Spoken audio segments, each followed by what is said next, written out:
রাজনীতির পথযাত্রায় অধিকাংশ মন্ত্রীর পদত্যাগের পর সময়ের সাথে সাথে তার সকল কলঙ্ক হারিয়ে যায় বা চোখের আড়াল হয়ে যায়। তবে টিউলিপ সিদ্দিকের ক্ষেত্রে সেটি হবে বলে সন্দেহ রয়েছে। লন্ডনের ফ্ল্যাট ও সম্পত্তি, অর্থ আত্মসাৎ এমন সব অভিযোগ সামনে আসার পর সম্প্রতি গাজীপুরের কানাইয়া গ্রামে টিউলিপ টেরিটরি সহ 4টি বিলাসবহুল বাংলো বাড়ির সন্ধান পেয়েছে দুর্নীতি দমন কমিশন দুদক। এর মালিকানায় রয়েছেন টিউলিপের মা শেখ রেহানা, বাবা রফিক আহমেদ সিদ্দিক। অবৈধ জমি দখলের অভিযোগে তাদের বিরুদ্ধে অনুসন্ধান করছে দুদক। তবে টিউলিপের বিরুদ্ধে ওঠা এই অভিযোগে পর্দা দিতে চাচ্ছে লেবার পার্টি।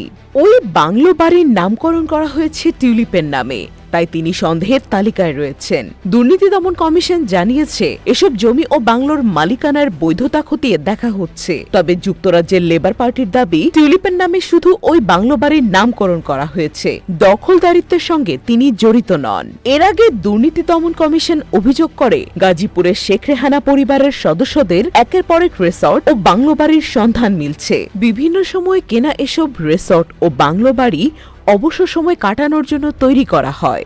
সরকারি নথি বলছে টিউলিপের বাবার মালিকানাধীন 8 বিঘা জমির মধ্যে এই বাংলো বিস্তৃত। তবে সেই তুলনায় আরো অনেক বেশি জায়গা দখল করে সেখানে দেয়াল নির্মাণ করা হয়েছে।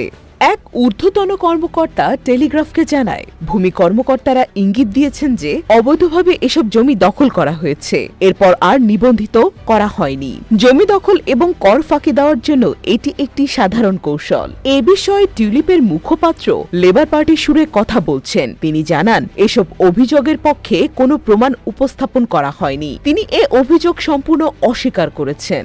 গেল শুক্রবার ওই বাংলো পরিদর্শন করেছে সংবাদ মাধ্যম দ্য টেলিগ্রাফের প্রতিনিধি দল। সেখানে তারা দেখতে পান টিনের ঘর, খেজুর গাছ, কাঠের নৌকা সহ একটি পুকুর, গোলাপি ডুপ্লেক্স ভবন সহ ভেঙে চুরে একাকার হয়ে গেছে। আগুনেও পুড়েছে অনেক সম্পদ। গত বছর 5 আগস্ট ছাত্র জনতার গণ অভ্যুত্থানের পর টিউলিপের সেই বাড়িতে হামলা করেছিলেন বিক্ষুব্ধ জনতা।